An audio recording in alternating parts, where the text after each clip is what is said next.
More than 90% talagang hindi naniniwala kila Alan Peter, no?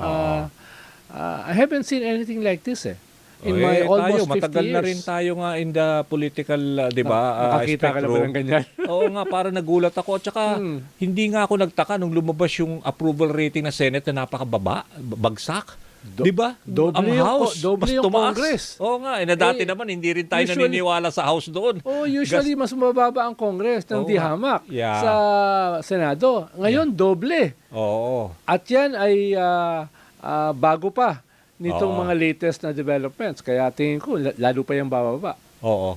So ito, binabanggit na nga natin yung mga committee chairmanships. Lalo ito, si Bato, nilagay nga siya ngayon sa public order. Tsaka dangerous drugs. Ngayon nga, fugitive from justice. So, kaya gusto ko talaga pag nakaharap kita, ano ba talaga sa loobin dito ni Secretary Llamas? Although, napipicture ko naman. Kasi parang yun nga, very ironic na yung taong na pinaghahanap ngayon, lalagay mo sa public order. Di ba? Doesn't speak well for the institution, ha? Correct. Di ba? Tama? Di ba? Hindi ko na nga, ang tingin ko na nga sa Senate at sa institution, parang Humpty Dumpty Hindi ko alam kung kaya pa nilang ayusin.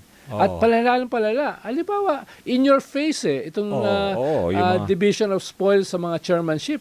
Pero mo, yung fugitive na may kaso ng crimes against humanity, ilalagay mo sa Committee on Public Order. Oo. Diba? Kaya nga, yun ang talagang nagulat ako of all kasi syempre ngayon talagang may valid warrant of arrest. Tapos meron ng direct order ngayon that ang Supreme Court nagbigay na walang TRO. Yes. Na 951 ang botohan. Diba? Convincing. Hindi niya matatanggihan dahil crucial yung boto ni Bato sa kanyang Senate presidency. Malamang hiningi na yan from the very start. Akin ito. Gagamitin ko ito para protektahan ang aking sarili. No? At para makita ng mamamayan na hindi ako fugitive. Wala buong bansa tingin sa kanya. May sala, tingin sa kanya, fugitive. No? Kahit anong gawin ni Senate President Cayetano, kahit anong dasal ang gawin niya, hindi magbabago yung perception ng tao. Tignan mo lang ang social media. Kaya nga, everyday naman nakatutok tayo. Ito pa, Sec. Ronald, etong si Jinggoy, di ba, National Defense siya ngayon. So ngayon, because di ba meron namang nirecommend na filing of charges ng, di ba, bribery, graft, at saka, di ba, yung plunder na mukhang non-bailable. Pero recommendation pa lang naman ito ng DOJ sa Ombudsman. Pero sabi nga ng Ombudsman, nakausap ko rin, at saka ng DOJ, na this is non-bailable nga. So sabi niya, pag na-file, so ibig sabihin, if someone is handling ganito ka-powerful na committee na national defense, parang ano rin, di ba? Parang, ewan ko lang term ko kasi parang nababastos yung institusyon, di ba? Correct. No? Alam mo, yung kaso niya, mabilis na yan. Dahil tapos na yung preliminary investigation. Ng DOJ. Pag nasalang na yan sa Sandigan Bayan, immediately kulong siya. Dahil non-bailable. Parang si Bong Revilla. Okay. Kaya it can happen also next week. Dahil mabilis na yan Tapos siya yung chair ng Committee on National Defense. Again, in your face. Di ba? Wag mo naman masyadong sirain yung institusyon. Gula-gulanit na nga. Tapos sisiliban mo pa. Ano na matitira? No? So punta tayo dun, Sec. Ronald, dun sa sinasabi mo kanina na medyo baka magkaroon ng pagbabago next week. Kasi shaky pa rin 12-11 lang Kasi wala na si Bato in the equation. So 12 yung majority, 11 yung ito. So ano ba, may nararamdaman ka pa yung mga sources mo sa loob? Tingin mo, ano pa rin daw continuing threat? Last Monday lang, muntik na. Ganun ba? May mga tatalon, pero yung kondisyon ng mga tatalon ay yung gagawing Senate President ay forthwith. Maraming kasalanan. Maraming kaso. Kaya hindi rin tinanggap ng marami sa minority. Parang hindi lang yung minority ang masisira. Yung institusyon na masisira. Dahil may kaso yan sa COMELEC. May kaso yan sa Ombudsman. No? Kaya hindi maganda. Sobrang pangit. Kaya hindi nagkasundo. Ayun, nalatili si Alan Peter by one vote majority. At sabi nga ni Senator Erwin Tulfo, that can change overnight. At as we speak, ay nagne-negotiate sila. May mga galawan. Oo, Tingin may mo mga galawan, no? ongoing, Kaya- siguro by next week, tingin mo may mga posibleng... Meron na namang attempt. Okay. No? Kaya nga itong mga chairmanships, itong mga posisyon sa Senado, malinaw, ginagamit ni Alan Peter para ma-maintain yung kanyang majority. Binibigay na niya lahat, no, dito sa mga ito. To keep him in, Yes. 'di ba? Pero nahihirapan pa rin sila dahil nga 12 lang sila eh. No, 12 lang. Ang hirap hatiin nun doon sa dami ng committee sa Senado. Oo. Kaya hintayin natin yung susunod na kabanata sa Lunes. Dahil over the weekend ay matindi ang mga negosasyon. Pero ngayon, for now, sino bang looming na parang maging Senate President? Parang narinig natin si Sherwin Gatchalian. Could he get the numbers? Tingin mo? Well, Ronald? kung may tumalon na isa or may makulong na dalawa, bago na yung majority. Di ba? At siyempre, kahit yung minority, ang gusto nila, yung acceptable sa mas maraming mga senador. Paano? Pag si Tito Soto, kinakabahan sila kay Ping Lacson sa Blue Ribbon na kinakasuhan yung mga kapwa senador. Na dapat naman. Na dapat naman. Yun nga isa sa mga reason kaya siguro nga napalitan din. Correct. Di ba? Correct. Aside dun sa impeachment, na pinagbotohan ng 257. Yes, masyado namang obvious di ba? Kaya medyo kabado sila doon sa tandem ni Tito Soto at saka ni Lacson. So,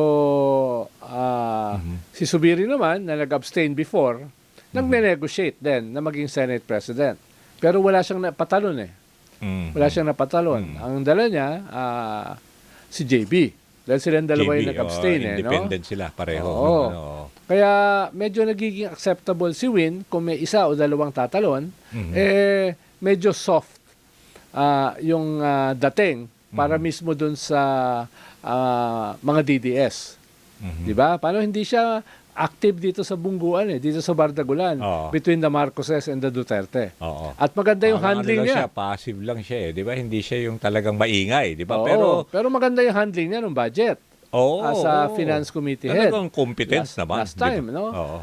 Si Ping Lacson, hindi yan basta-basta pumupuri. Pero pinuri talaga siya ng matindi. No? Kaya tingin ko si Win, for now, is a very good Senate, will be a very good Senate President. No? Considering the numbers. Dahil anything can happen. Halimbawa, kahit pagpalagay na natin, sa Monday, magbago yung majority. Ang lamang niyan ay maliit din. Isa, dalawa. So, it can also change overnight. Di ba? Oo. Halimbawa, karamihan kasi dun sa majority ngayon, may kaso. No? May kaso. 4 ay may kaso ng plunder yung dalawa sa Ombudsman. Sa ICC. Dalawa sa Crimes Against Humanity sa ICC. Yung iba, yung mga sa flood pamilya. Control. Yung iba doon sa price manipulation. Yes, diba? price sa manipulation, prime water. Diba? Solar. No? Isa. Kaya halos majority ngayon ay may mga kaso. So ibig sabihin vulnerable yung mga yan. Either way. Either way. Pwede nilang i-negotiate yan. O lilipat kami pero huwag niyo masyadong diinan yung aming mga kaso. Okay, which brings me to another point kasi sinabi mo na rin yung vulnerability, di ba?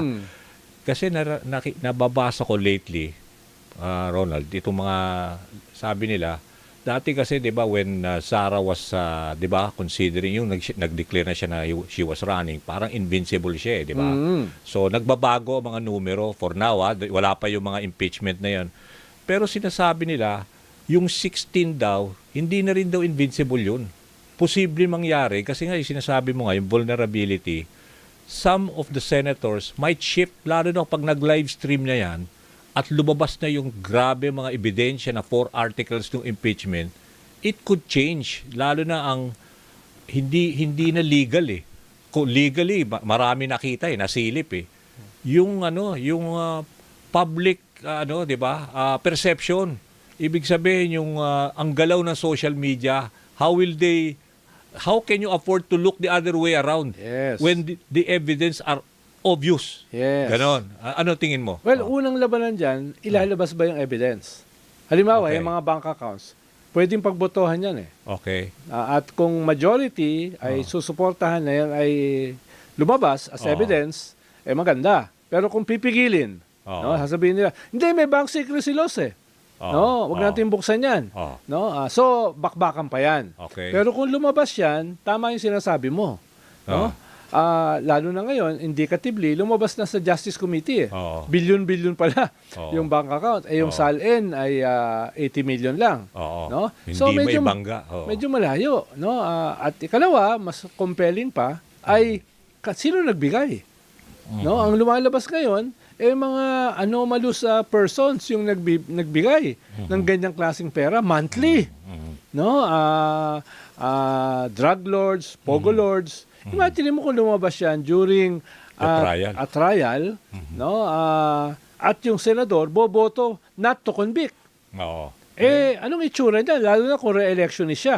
Ang dami re-electionist dito. Si Cheese, si Robin, si Jinggoy, si Alan Peter, si Mark Villar. No? Yan, mga re-electionist yan, di ba? So, si Loren. siyempre, titignan nila yung kanilang political calculation, makakatulong ba to sa aming candidacy? Hindi namin i-convict yung ganito karaming ebidensya, kung sakali, ay talagang isusumpa ka ng tao.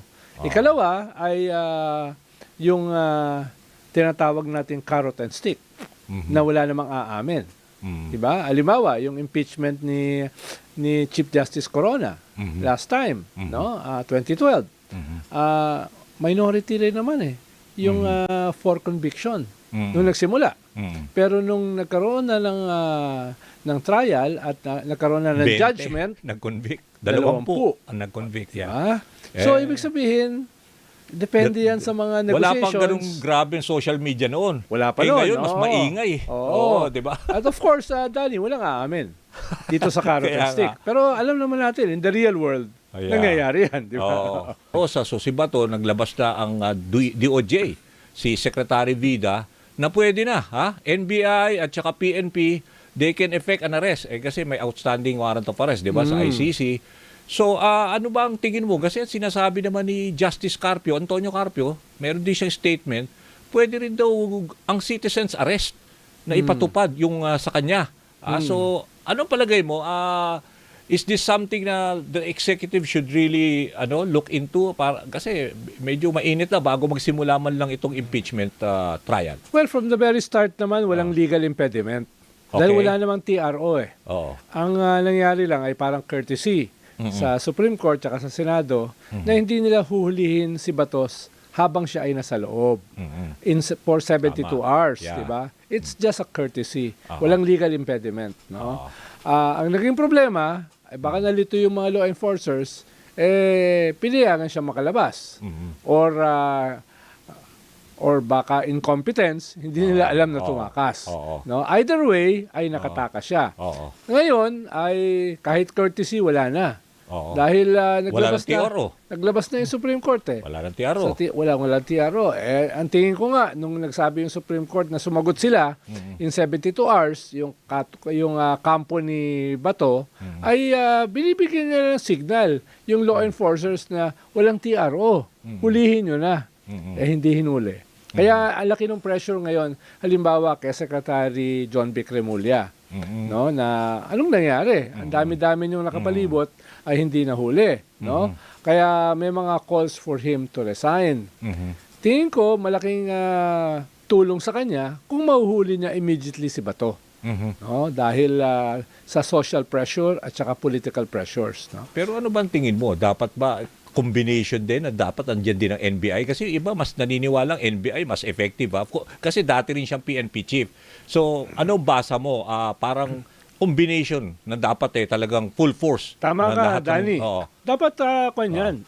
Yung lahat ng mga agencies ng ating gobyerno sa law enforcement, DOJ, NBI, yung DILG, PNP, CIDG, lahat sila ay magtulong-tulong, no?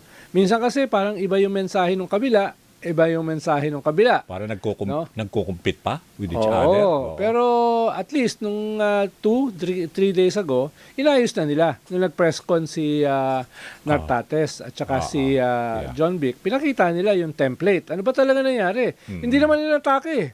O ito yung CCTV, no? Yeah. Ito yung mga forensic. Hindi pa namin sinasabi na stage, pero papunta ron. At sabi ng DOJ, si Bida, at saka ng ombudsman, ay posible dahil nga ito ay fugitive, yung mga tumulong sa kanya para makatakas, yung nag-harbor sa kanya, pwedeng kasuhan yon. At medyo matindi yung parusa. Hindi yung Obstruction of justice. obstruction of justice. Hindi lang yung kulong, no? Kung hindi yung permanent disqualification from para makakuha ng any official function ng gobyerno, elective or appointed. So Kaya ang- medyo matindi yun, yung parusa ng obstruction of justice. Ngayon ko lang din nalaman na ganun pala katindi yun. No? Oo. Oo. Kasi lumulutang kasi, 'di ba, parang isa sa mga, 'di ba, binanggit na nga person of interest si Robin Hood Padilla, 'di ba, na allegedly tumulong, 'di ba?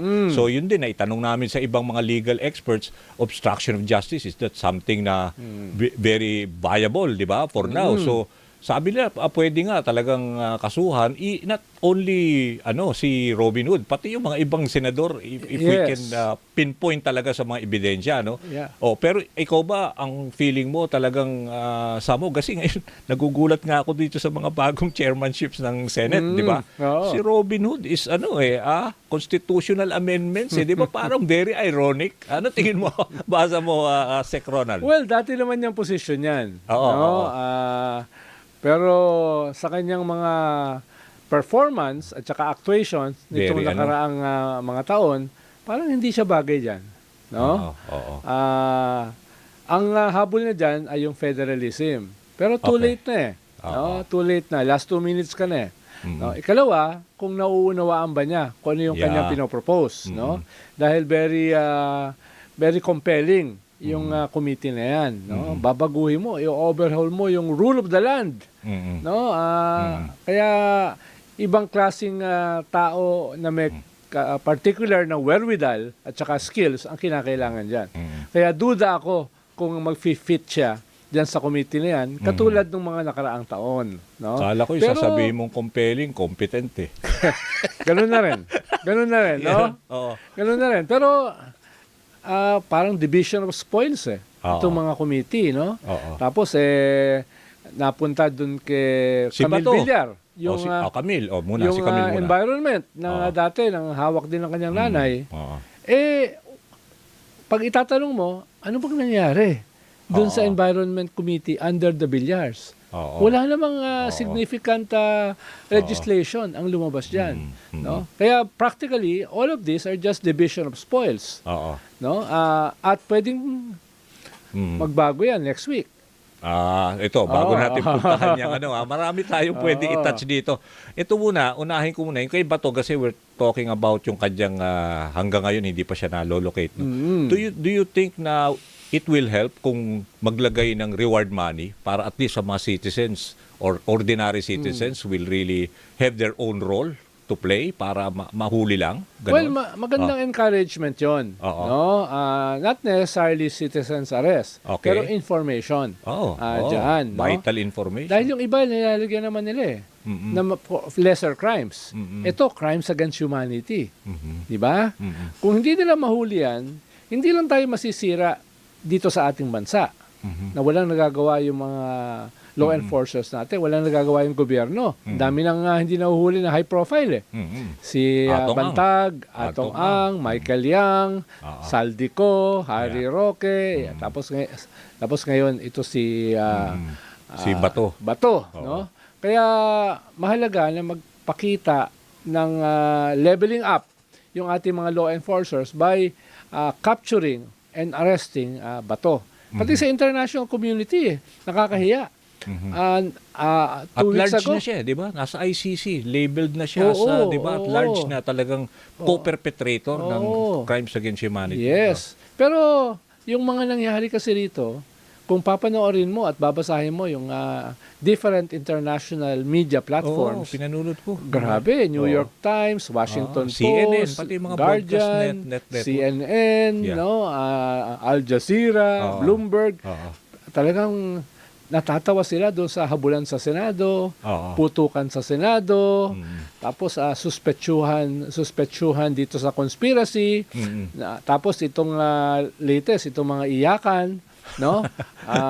Naging theatrics na, di ba? Oo, Mga tapos ganun. talagang buhay na buhay ang social media. Oo, grabe. Oo, Buhay na nagdo-dominate buhay. lahat issue about politics natin. Pero